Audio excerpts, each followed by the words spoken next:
आप सभी का बहुत बहुत स्वागत है विनर्स क्लासेस के यूट्यूब चैनल पर। और आज है रेडियो एक्टिविटी का दूसरा क्लास। पहले क्लास में हमने बेसिक चीज़ों को जाना था और इसका इंट्रोडक्शन जाना था, स्टेबिलिटी बेल्ट के बारे में जाना था। और आज हम जानेंगे रेडियो एक्टिविटी के बारे में। और जैसा कि आपको पता है कि 1896 ईस्वी में हेनरी बेकरल ने इसका आविष्कार किया था, इसका खोज किया था। जब उन्होंने एक फोटोग्राफिक प्लेट पर काले कागज से लपेटकर यूरेनियम का साल्ट रखा तो वो फोटोग्राफिक प्लेट को उसी प्रकार प्रभावित किया जैसे एक्सरे करता था। यहाँ से इसकी खोज हुई और वो अदृश्य किरण बेकुरल रिच या रेडियो एक्टिव रिच कहलाया। और रेडियो एक्टिविटी के लिए क्या क्या जरूरी है वो हम उन चीज़ों को हम देख रहे हैं। रेडियो एक्टिविटी आपका न्यूक्लियर फिनोमेना है, एक नाभिकीय घटना है। ये परमाणु वाली घटना नहीं है, ये न्यूक्लियर फिनोमेना है।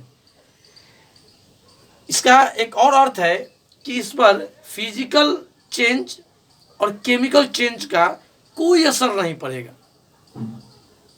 आपका फिजिकल इफेक्ट होता है, आपका केमिकल इफेक्ट होता है, तो इसके प्रकृति और विकिरण के दर पर कोई प्रभाव नहीं पड़ने वाला है। यह आपका न्यूक्लियर फिनोमेना है। अगला इंपॉर्टेंट चीज है रेडियो एक्टिविटी के लिए कि अनस्टेबल न्यूक्लियस होना चाहिए। अनस्टेबल न्यूक्लियस, अस्थायी नाभिक होना चाहिए। हम बता चुके हैं लास्ट वाली वीडियो में। अगर आप नहीं देखे तो इसके डिस्क्रिप्शन में हम लिंक डाल देंगे, आप वहां से देख सकते हैं। तो हमने देखा था कि जो स्टेबल थे वे नॉन रेडियो एक्टिव थे। या आपको याद होगा ये स्टेबिलिटी बेल्ट जो हमने न्यूट्रॉन और प्रोटॉन के बीच खींचा था, ये लगभग ऐसे ही आया था। तो जो इस स्टेबिलिटी बेल्ट पर होंगे या इसके अगल बगल में होंगे, एकदम जस्ट बगल में होंगे, या इस स्टेबिलिटी बेल्ट पर होंगे, वो आपका स्टेबल होंगे। जैसे कार में बैठते हैं, बेल्ट लगा लिया, स्टेबल है, थोड़ा सा आगे थोड़ा सा पीछे, थोड़ा सा आगे थोड़ा सा पीछे गया, वो स्टेबल है, वो रेडियो एक्टिव नहीं होगा, एक्सीडेंट नहीं होगा। लेकिन अगर इससे दूर होंगे तो वो अनस्टेबल न्यूक्लियस हो जाएंगे due to large number of protons. ऐसा हमने आपको बताया था कि 80 के ऊपर वाले, 80 के ऊपर वाले अनस्टेबल न्यूक्लियस होते हैं। तो कुछ को छोड़कर आपके वो रेडियो एक्टिव शो करते हैं। सभी अनस्टेबल न्यूक्लियस है क्योंकि लार्ज नंबर ऑफ आपका वहाँ प्रोटॉन्स हो जाता है। तो रेडियो एक्टिविटी के लिए बहुत आवश्यक है कि आपका अनस्टेबल न्यूक्लियस हो, अस्थायी नाभिक हो। और कहाँ मिलेगा आपको? एक्टिनाइड्स में मिलेगा, 80 के ऊपर आपको मिलेगा। Next point, spontaneous process. आपका रेडियो एक्टिविटी क्या है? आपका ये स्पॉन्टेनियस प्रोसेस है। स्पॉन्टेनियस प्रोसेस करने का अर्थ no need of external forces. External force का जरूरत नहीं है इसे कराने के लिए। फिजिकल में जरूरत है, केमिकल में जरूरत है, इसमें जरूरत नहीं है। स्वतः उत्सर्जन की घटना होगी। स्पॉन्टेनियस प्रोसेस है, इसका अर्थ समझ गया आप लोग। किसी भी एक्सटर्नल फोर्स की जरूरत नहीं है, ये अपने आप होगी, सेल्फ होगी। और इसमें जो रेट होगा कैन नॉट कंट्रोल, लिखा हुआ रेट कैन नॉट कंट्रोल। पहले ही बोल चुके हैं इसकी प्रकृति और विकिरण के दर को आप घटा बढ़ा नहीं सकते हैं, कंट्रोल नहीं कर सकते हैं आप। ये आपका रेडियो एक्टिविटी है। ये प्रमुख पॉइंट है जो रेडियो एक्टिविटी को डिफाइन करते हैं। और सबसे प्रमुख इसमें आपका रेज निकलेंगे, अल्फा और बीटा एंड गामा रेज। यहाँ और है, और का अर्थ या है, या तो अल्फा निकलेगा या तो बीटा निकलेगा और गामा रेज निकलेगा। कहने का अर्थ है अल्फा निकलेगा उसके साथ साथ गामा निकलेगा, बीटा निकलेगा उसके साथ साथ गामा निकलेगा। लेकिन अल्फा और बीटा दोनों एक साथ नहीं निकलेंगे, ये आप ध्यान देंगे। तो ये आपका रेडियो एक्टिविटी का जान गए, ये न्यूक्लियर फिनोमेना होता है। अनस्टेबल न्यूक्लियस ही रेडियो एक्टिविटी को आपको शो करेगा, रेडियो एक्टिविटी की घटना होगा उसमें। यह आपका स्पॉन्टेनियस प्रोसेस है, अर्थात किसी भी बाहरी बल, एक्सटर्नल फोर्स की आवश्यकता नहीं है। इसके रेट को हम लोग कंट्रोल नहीं कर सकते हैं, इसमें फिजिकल चेंज, केमिकल चेंज का प्रभाव नहीं पड़ता है। इसकी प्रकृति एवं विकिरण के दर को हम घटा बढ़ा नहीं सकते हैं, और इसमें अल्फा निकलेगा या बीटा निकलेगा, तथा उसके साथ क्या निकलेगा, आपका गामा किरण निकलेगा। तो रेडियो एक्टिविटी के बारे में जान गए। हेनरी बेकरल ने 1896 ईस्वी में, फ्रांस के वैज्ञानिक है ये, इन्होंने इसको आविष्कार किया, खोजा। तो अब आप लिख सकते हैं, आपसे प्रश्न पूछा जाएगा व्हाट इज रेडियो एक्टिविटी, तो आप बता सकते हैं कि वैसे पदार्थ जिनसे स्वतः विकिरण उत्सर्जित होता है, वैसे पदार्थ जिनसे स्वतः विकिरण उत्सर्जित होता है उसे रेडियो सक्रियता कहते हैं, और ऐसे पदार्थ रेडियो सक्रिय पदार्थ कहलाते हैं। उदाहरण आपका यूरेनियम, जिसे बेकरल साहब ने प्रयोग किया। आप एक और ढंग से परिभाषित कर सकते हैं, वैसे पदार्थ जिनसे स्वतः अल्फा या बीटा और गामा किरण निकलती है उसे रेडियो सक्रियता कहते हैं, और यह पदार्थ रेडियो सक्रिय पदार्थ कहलाते हैं। 2 साल बाद 1898 ईस्वी में मैडम क्यूरी और उनके पति पेरी क्यूरी दोनों ने मिलकर रेडियम की खोज की, और ये जो रेडियम है आपका कई लाख गुना ज़्यादा रेडियो एक्टिव है आपका यूरेनियम की तुलना में। यूरेनियम की तुलना में कई लाख गुना अधिक रेडियो एक्टिव है आपका रेडियम, और रेडियम से भी ज़्यादा रेडियो एक्टिव होता है आपका polonium. Polonium most radio active आपका एलिमेंट है। तो हम लोगों ने रेडियो एक्टिविटी को समझ लिया। वैसे पदार्थ जिनसे अल्फा या बीटा तथा गामा किरण निकलती है उन्हें रेडियो सक्रिय पदार्थ कहते हैं, और यह घटना रेडियो सक्रियता कहलाती है। या जब किसी पदार्थ से स्वतः विकिरण का उत्सर्जन होता है तो यह घटना रेडियो सक्रियता कहलाती है, और वैसे पदार्थ रेडियो सक्रिय पदार्थ कहलाते हैं। आपका यूरेनियम, पोलोनियम, थोरियम, रेडियम, ये सभी रेडियो सक्रिय पदार्थ हैं। चलिए, ये आपको क्लियर हो गया। आप इस पॉइंट को नोट कर सकते हैं, आपके दिमाग में रहेगा, जो रेडियो एक्टिविटी को बहुत अच्छे ढंग से समझाएगा। अब आप लोग इस फोटो को अपने नोट्स में वीडियो को पॉज करके बनाएंगे। रदरफोर्ड ने क्या किया, अनेक रेडियो सक्रिय पदार्थों से उत्सर्जित जो आपका किरण है उन पर चुंबकीय तथा विद्युतीय क्षेत्रों के प्रभाव का अध्ययन किया, और उन्होंने क्या किया, ये आपका शीशे का मोटा दीवार ले लिया। ये क्या है आपका, ये वाला जो इसको आप डार्क काला कर दीजिएगा, ये वाला आपका रेडियो एक्टिव सबस्टांस है, पदार्थ है।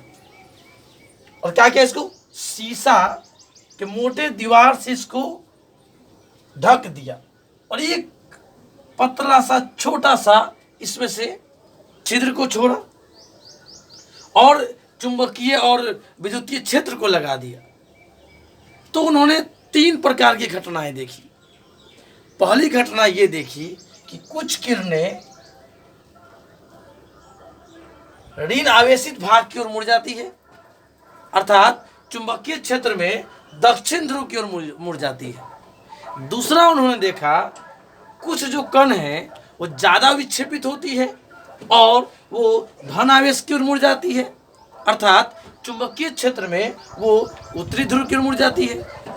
तीसरा उन्होंने देखा, रदरफोर्ड साहब ने, कि कुछ किरणें बिना किसी विचलन के, डिफ्लेक्शन के, विक्षेपित हुए बिना वो आपके सीधे पार कर जाते हैं। इस प्रकार उन्होंने बताया कि 3 प्रकार की किरणें निकलती हैं। पहली वाली किरण जो आपका ऋण भाग की ओर मुड़ गई थी, ऋण आवेश की ओर मुड़ गई थी, वो आपका क्या था, अल्फा।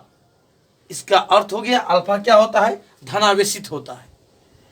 दूसरा उन्होंने देखा कि जो किरण प्लस भाग की ओर मुड़ा, धनावेशित भाग की ओर मुड़ा या उत्तरी ध्रुव की ओर मुड़ा, वो क्या होगा आपका, वो ऋणावेशित कण होगा। और वो ऋणावेशित कण किरण क्या कहलाएगा, बीटा किरण कहलाएगा।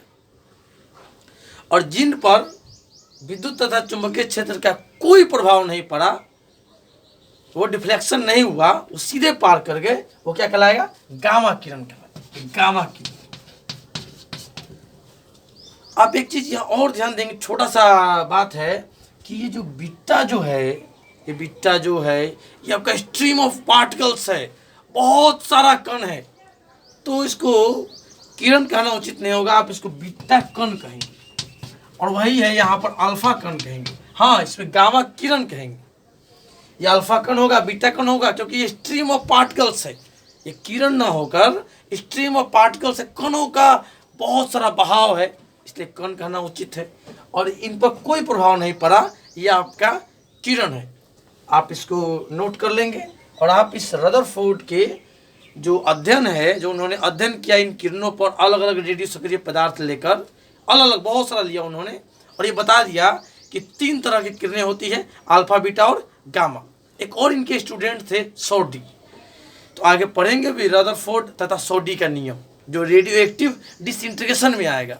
अब जब रेडियो सक्रिय पदार्थ से अल्फा, बीटा, गामा रे निकलेगा, तो जाहिर सी बात है कि उसका विघटन होगा, डीके होगा, क्षय होगा, तो हम लोग उसका नियम बाद में पढ़ेंगे। अभी हमारे सामने रेडियो सक्रिय पदार्थ से कितने किरण निकले, 3 किरण निकले, अल्फा कण, बीटा कण और गामा किरणें। अल्फा किरणें भी कह सकते हैं, बीटा किरणें, गामा किरणें, 3 प्रकार की किरणें निकली। कण कहना ज़्यादा उचित है।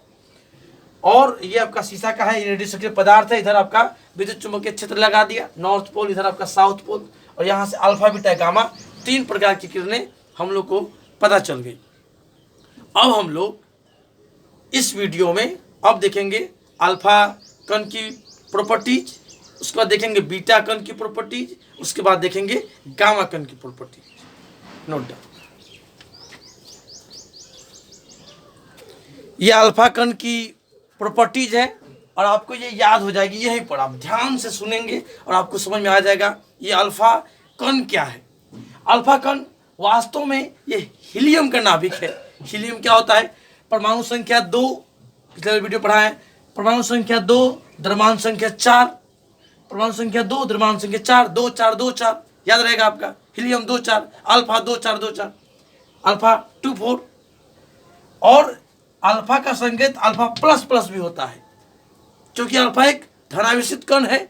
अभी हमने देखा था वो क्या हुआ था, वो ऋणावेश की ओर मुड़ गया था, तो अल्फा धनावेशित कण है, अर्थात इसमें आपका इलेक्ट्रॉन नहीं होता है।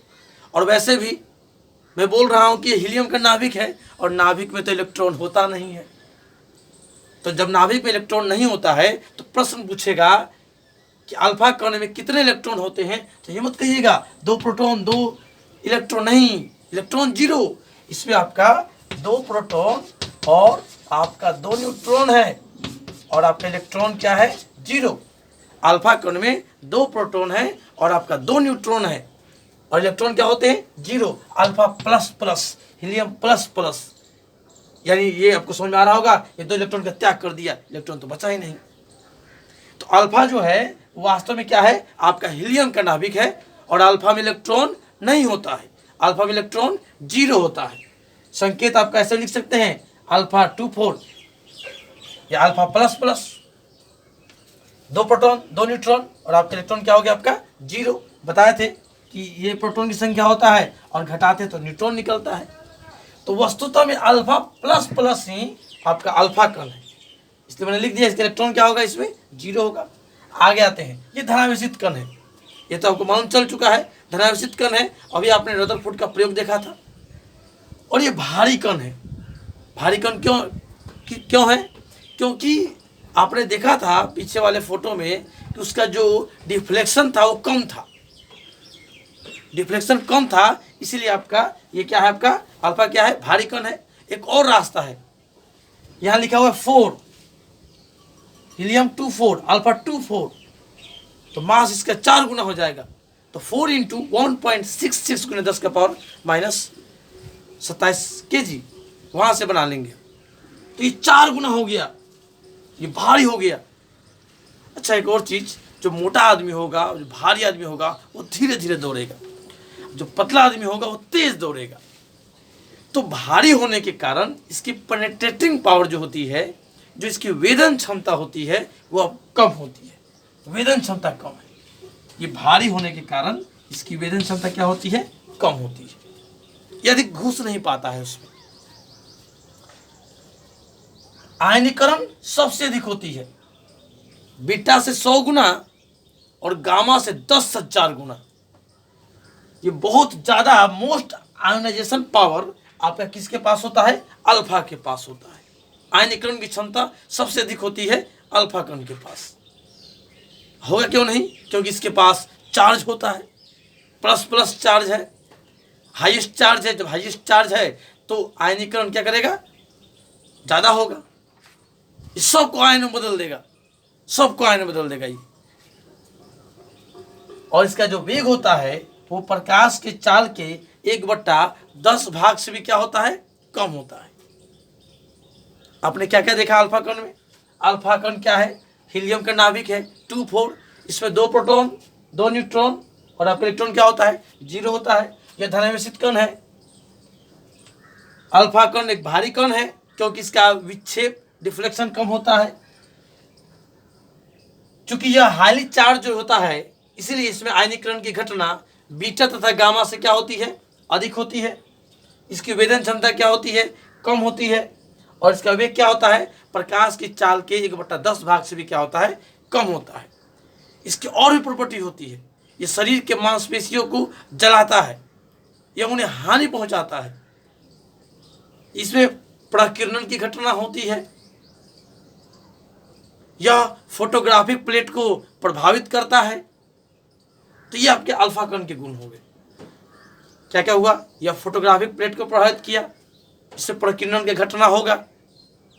यह शरीर के जो मांस है उसको ये आपका जलाएगा, नुकसान पहुंचाएगा।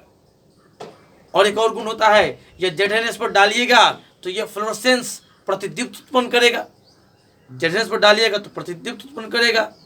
और क्या गुण हो गए, वास्तव में यह हीलियम का नाभिक है, ऐसे संकेत हो गया इसका।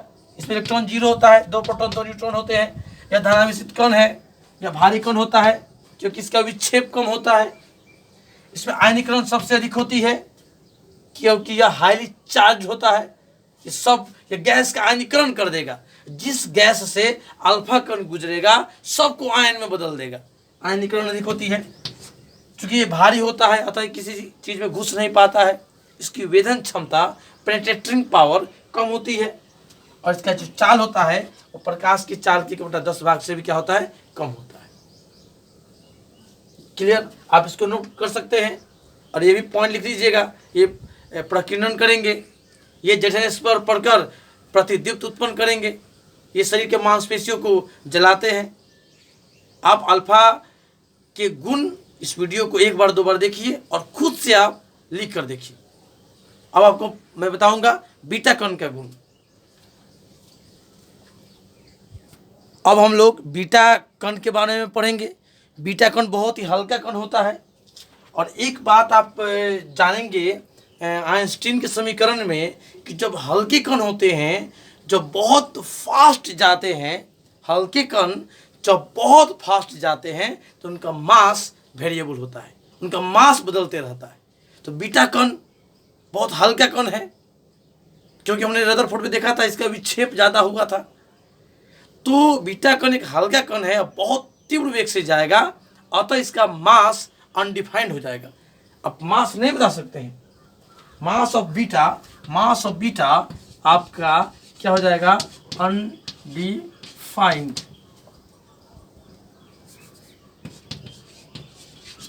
हो जाएगा। क्योंकि आइंस्टीन के अनुसार कि जब स्मॉलेस्ट पार्टिकल स्मॉल पार्टिकल जब फास्ट मूव करते हैं तो उनका मास क्या होता है, वेरिएबल होता है। तो इसका मास जब लेंगे तो क्या लेंगे, इलेक्ट्रॉन का रेस्ट मास लेंगे। अल्फा कण क्या था, अल्फा वस्तुतः हीलियम का नाभिक था। अल्फा क्या था, हीलियम का नाभिक था, न्यूक्लियस ऑफ हीलियम। बीटा कण क्या है, तो बीटा कण में बोलेंगे इलेक्ट्रॉन है। तो इलेक्ट्रॉन है तो इसका मास लेंगे तो अनडिफाइंड होगा, लेकिन रेस्ट मास लेंगे तो इसका रेस्ट मास हो जाएगा, आपको तो ये पता है 9.1 × 10⁻³ kg या 1/1837 पार्ट ऑफ 1 AMU। एक AMU का 1/1837वां भाग होता है, तो इसका मास हो गया। आपका बीटा कण क्या होता है, जो फास्ट मूविंग इलेक्ट्रॉन से कभी कभी पॉजिट्रॉन का प्रवाह होता है। इसमें दोनों लेते हैं इस तरह से, पॉजिट्रॉन ये +10 हो जाएगा। अभी हम लोग क्या पढ़ रहे हैं, बीटा, इसका संकेत क्या होता है, -10 होता है। ठीक है, इलेक्ट्रॉन का जो संकेत है वही इसका संकेत होगा, E -10 प्लस कर देंगे तो पॉजिट्रॉन हो जाएगा। तो वास्तव में यह फास्ट मूविंग इलेक्ट्रॉन्स कभी कभी पॉजिट्रॉन का प्रवाह है। आपका बीटा कण बहुत हल्का होता है और इसका मास क्या हो जाएगा, अनडिफाइंड हो जाएगा। आप जब भी मास लेंगे क्या लेंगे, इसका आप रेस्ट मास लेंगे। ये मास क्लियर हो गया। अब आते हैं इसके स्पीड, अल्फा बीटा गामा ये बीच में है, तो बहुत सारी प्रॉपर्टीज इसका दोनों के बीच में ही होती है। तो इसका स्पीड हमने लिखा है 2.5 × 10⁸ मीटर/सेकेंड, जो कि आपका अल्फा और गामा के बीच का होगा। गामा आपका वो प्रकाश की चाल से चलता है और इसका 2.5 × 10⁸ मीटर/सेकेंड हो गया, जो गामा से कम होगा और आपका अल्फा से क्या होगा, ज़्यादा होगा। अल्फा से ज़्यादा गामा से कम, अल्फा से ज़्यादा गामा से कम, ये बीच वाला होगा। मीडियम प्रॉपर्टी शो करेगा बीटा कण। बीटा कण है क्या, वास्तव में इलेक्ट्रॉन है, माइनस कण है। माइनस क्यों है, क्योंकि विद्युत चुम्बकीय क्षेत्र में ये धन आवेश की ओर मुड़ गया था। तो अध्ययन करने में मालूम चला कि ये आपका ऋण आवेशित कण है। इसके बारे में क्या लिख सकते हैं कि बीटा कण वास्तव में इलेक्ट्रॉन है, यह ऋण आवेशित कण है, यह हल्का कण है। बीटा कण वास्तव में फास्ट मूविंग इलेक्ट्रॉन्स है, जो कभी कभी आपका पॉजिट्रॉन का प्रवाह है। इसका जो स्पीड होता है अल्फा और गामा के मीडियम में होता है, बीच में होता है, 2.5 × 10⁸ मीटर/सेकेंड।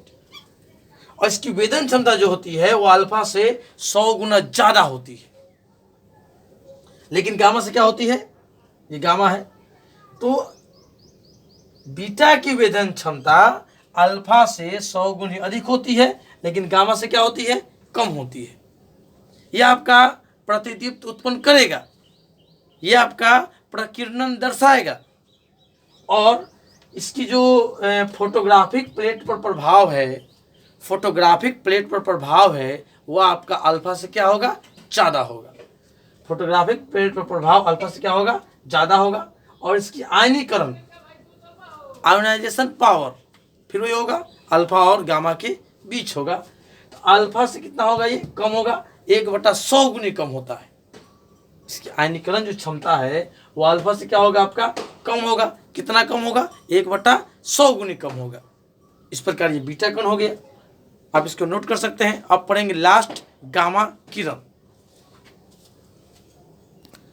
अब हम लोग जानेंगे गामा किरण के बारे में। तो गामा किरण वास्तव में एक विद्युत चुम्बकीय तरंग है।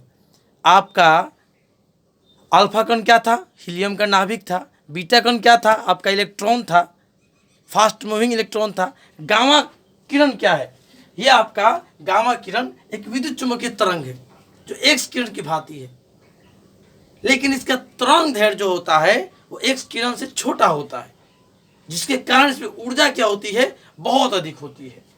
इसका तरंग दैर्घ्य 0.01 एंगस्ट्रॉम होता है गामा किरण, और गामा किरण का संकेत होता है 00, अर्थात इसमें नो चार्ज और नो मास, ना इस पर चार्ज होता है और ना इस पर मास होता है। गामा का संकेत लिखते हैं 0 0।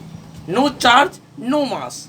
इस सब प्रकार के जो आपका डीके होगा उसमें ये निकलेगा, या तो अल्फा के साथ निकलेगा या आपका बीटा के साथ निकलेगा, ये निकलेगा जरूर। इसकी वेदन क्षमता सबसे अधिक होती है, बीटा कण से 100 गुना ज्यादा होता है इसका पेनिट्रेटिंग पावर। इसकी वेदन क्षमता गामा किरण की सबसे अधिक होती है, लेकिन इसकी आयनीकरण क्षमता क्या होती है? कम होती है। क्यों कम होगी? जाहिर सा बात है, चार्ज है ही नहीं, तो ये दूसरे को क्या चार्ज करेगा, क्या आयन में तोड़ेगा? तो due to absence of charge gamma किरण शो लेस आयोनाइजेशन पावर। इसकी आयनीकरण क्षमता क्या होगी? आपका कम होगी। और ये आपका एक गामा किरण की उत्पत्ति एक नाभिकीय गुण है, क्योंकि गामा जो किरण है वो आपका कहाँ से उत्पन्न होता है? नाभिक से उत्पन्न होता है। यह आपका प्रतिदीप्ति और स्फुरदीप्ति दर्शाएगा। और इसकी जो चाल होती है, गामा किरण की जो चाल होती है, वो प्रकाश के वेग के बराबर होती है। तथा गामा किरण का जो प्रभाव है फोटोग्राफिक प्लेट पर, वो अल्फा तथा बीटा से बहुत अधिक होता है। इस प्रकार हम लोग अल्फा, बीटा, गामा तीनों रेज का प्रॉपर्टी जान गए। आप वीडियो को 2-3 बार देखेंगे और आप बहुत अच्छे ढंग से इसको अपने भाषा में लिख सकते हैं। गामा किरण वस्तुतः क्या हो गया? ये आपका विद्युत चुम्बकीय तरंग है। किसकी तरह? एक्सरे की तरह। और एक्सरे में हमने पढ़ाया था कि properties of X ray is same as gamma ray, और आज गामा रे पढ़ रहे हैं। इसका संकेत अब क्या हो गया? 0 0, नो चार्ज नो मास। इसकी आयनीकरण क्षमता कम होगी क्योंकि इसके पास चार्ज नहीं होता है। इसकी वेदन क्षमता सबसे अधिक होती है। यह नाभिक से उत्पन्न होता है, यह नाभिक का गुण है। यह प्रतिदीप्ति और स्फुरदीप्ति दर्शाता है। इसकी चाल, गामा किरण की चाल, गामा किरण का वेग प्रकाश के वेग के बराबर होता है। यह फोटोग्राफिक प्लेट पर सबसे अधिक प्रभाव डालती है। तो आज हमने इस वीडियो में रेडियो एक्टिविटी के बारे में जाना और अल्फा, बीटा और गामा रे का प्रॉपर्टी जाना। अब नेक्स्ट वीडियो में हम लोग रेडियो एक्टिव डिसइंटीग्रेशन जानेंगे, उसका व्यंजक प्राप्त करेंगे, रदरफोर्ड सौडी का नियम जानेंगे, और एक महत्वपूर्ण चीज जानेंगे, alpha decay and beta decay. क्या होगा जब अल्फा कण निकलता है, क्या होगा जब बीटा कण निकलता है। बहुत बहुत धन्यवाद।